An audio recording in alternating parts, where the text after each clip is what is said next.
สบายดีพี่น้องชาว PCP เนาะที่มักหักในสายลายสายลมเฮาเนาะมื้อนี้เฮาสิมารีวิวเครื่องให้เบิ่งเนาะมื้อนี้เฮาจะประกอบอยู่2แบบเนาะ3แบบเนาะจะเป็นท็อป A แล้วก็ตักติโกแท็กติคอเนาะหรือว่าบางคนเอิ้นตักติโกเนาะบางคนเอิ้นแท็กติคอตัวนี้จะเป็นแท็กติคอเนาะตัวนี้จะเป็นท็อป A ตัวนี้เป็นท็อป A ตัวนี้ก็ท็อป A คือกันเนาะตัวนี้จะเป็นท็อป A แต่ละสุดเราจะมารีวิวให้เบิ่งเนาะว่าประกอบมีอย่างแน่แล้วก็อุปกรณ์แถมไปมีอย่างแน่เนาะแล้วตัวนี้จะเป็น MC เนาะตัวนี้จะเป็นใส่ถ่ายแบบใหม่เนาะสำหรับถ่ายหันเฮาก็มีขายคือกันเนาะตัวนี้เป็นถ่ายแบบสไนเปอร์เนาะตัวนี้เนาะสามารถปรับบอลห้องบาร์เฮาได้เนาะบอลห้องแกมเนาะปรับบอลห้องแกมตัวนี้ก็ปรับต่ำสูงได้เนาะตามใจที่เฮามักเฮาจะมาเข้าเรื่องกันเลยเนาะตัวนี้จะเป็น MC เนาะใส่วาล์วZ1000ตัวนี้จะเป็นเสริมแหลกเป็นแหลก24แหวนเนาะตัวนี้จะเป็นทั้งอลูกลมนแล้วก็เก็บเสียงกิลิแกตเนาะบ่แม่นเนาะขอโทษหลายๆกิลิแกตมันตัวนี้เนาะตัวนี้เขาเอิ้นเก็บเสียงยี่ห้อเกมเต็กเนาะตัวนี้เก็บเสียงเกมเต็กแล้วตัวนี้กิบมือจะเป็นกิบมือใหม่เนาะแล้วก็ติดกล่องตัวนี้จะเป็นดิสโคลี่เนาะดิสโคลี่3-12เนาะตัวนี้จะมีไฟในเส้นเล็กเนาะสามารถปรับไฟได้แดงกับเขียวมีไฟในเส้นเล็กเนาะส่องกลางคืนได้มีไฟในเส้นเล็กสำหรับข่าวตัวนี้ลูกค้าทางใส่สมบูรณ์เนาะสั่งประกอบเพิ่นจัดเป็นท้ายรุ่นใหม่กิบมือจะเป็นกิบมือใหม่แล้วก็กล่องธรรมดาเป็นกล่องดิสโคลี่เนาะแล้วก็แหลกเพิ่นจัดเต็มเสริมแหลก24แหวนเนาะทางอลูกลมนตัวนี้เป็นเซตที่1เนาะตัวนี้เขาจะมารีวิวเซตที่2ตัวนี้จะเป็นตักติโกเนาะหรือว่าบางคนเอิ้นแท็กติคอเอิ้นชื่อบ่คือกันเนาะตัวนี้จะเป็นงานใช้งอนแท้แล้วกิบมือตัวนี้จะเป็นทางหารเฮาก็นำเข้าใหม่เนาะเบาตัวนี้จะเป็นยางกิบมือยางเนาะแล้วกล่องตัวนี้จะเป็นกล่องยี่ห้อมาร์กเนาะกล่องยี่ห้อมาร์กตัวนี้ระยะซูมจะอยู่ที่4-16เนาะระยะซูมอยู่ที่4-16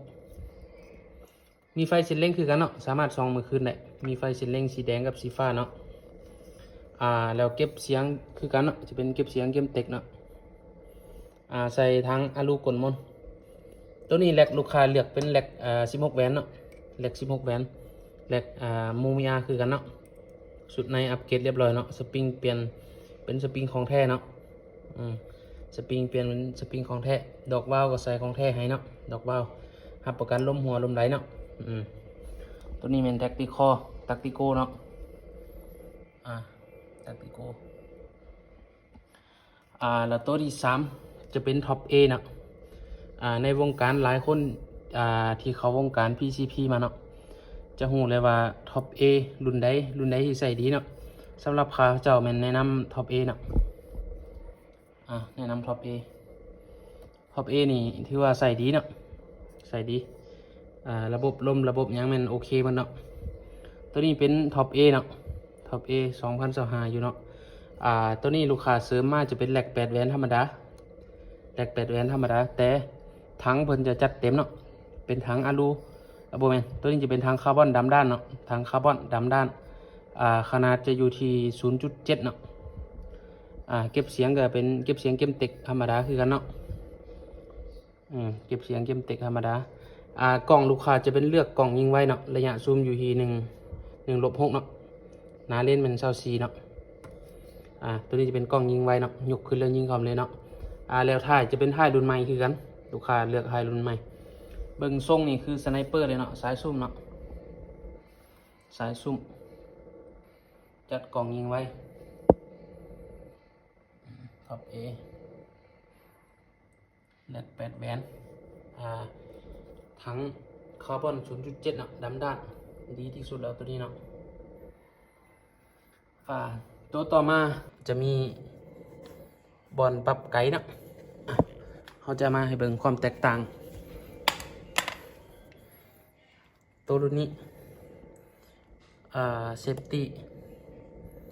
เห็นจะโยงคางแบบนี้เนาะโยงคางแบบนี้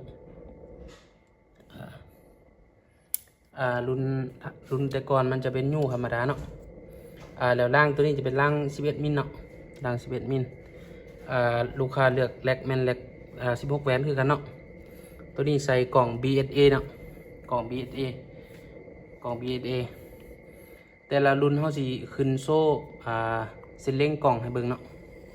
กล่อง BSA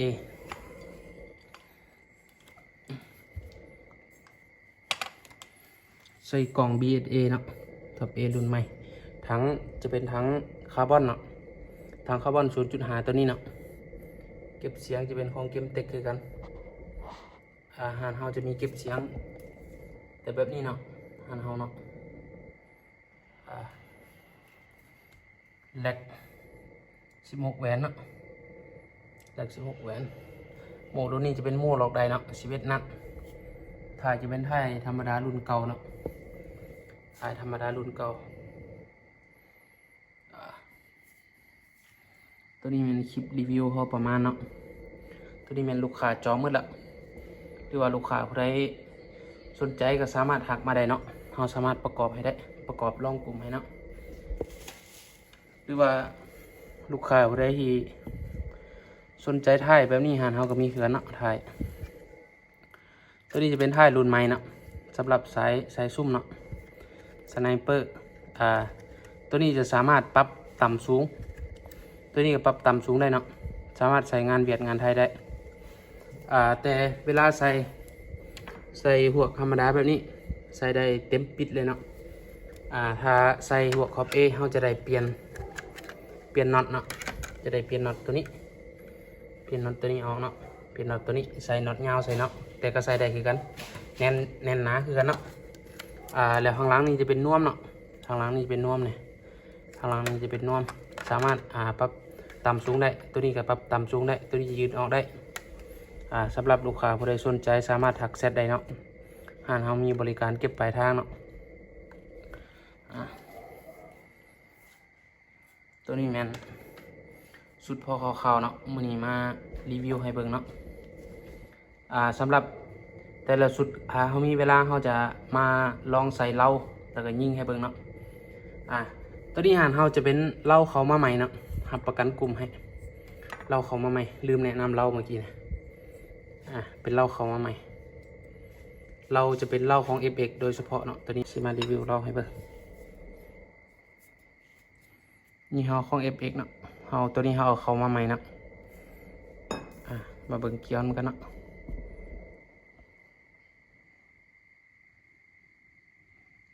มาเบิ่งเกียวมันกันนี่เกียวงามๆเลยเนาะรับประกันกลุ่มเนาะยิงบุถือก็มาเปลี่ยนได้เลยเนาะสำหรับลูกค้าผู้ใดยิงบุถือเนาะสามารถเปลี่ยนกลุ่มน้ำเฮาได้หรือว่าลูกค้าผู้ใดมีสุดแล้วอยากเปลี่ยนใส่เรา FX ของแท้เนาะหานเฮาก็ขายคือกันเนาะขายแยกคือกันเกี่ยวงามๆเลยเนาะหูลมจะเป็นหูลมคูเนาะ16มิลคือกันเนาะตัวนี้เนาะ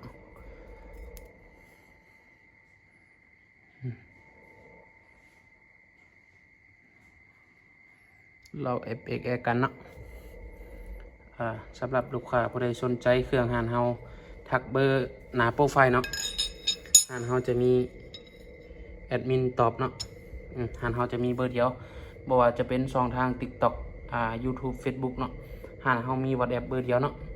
ลูกค้าผู้ใดสนใจสามารถทักแชทได้เนาะทักแชทได้เดี๋ยวเฮาจะทยอยตอบเนาะสำหรับคลิปนี้ก็จบเพียงเท่านี้เนาะถ้ามีเวลาหลายเฮาจะมาแนะนำเนาะยิงแต่ละรุ่นให้เบิ่งใช้สโคปแคมเลยยิงแต่ละรุ่นให้เบิ่งเนาะว่ารุ่นใด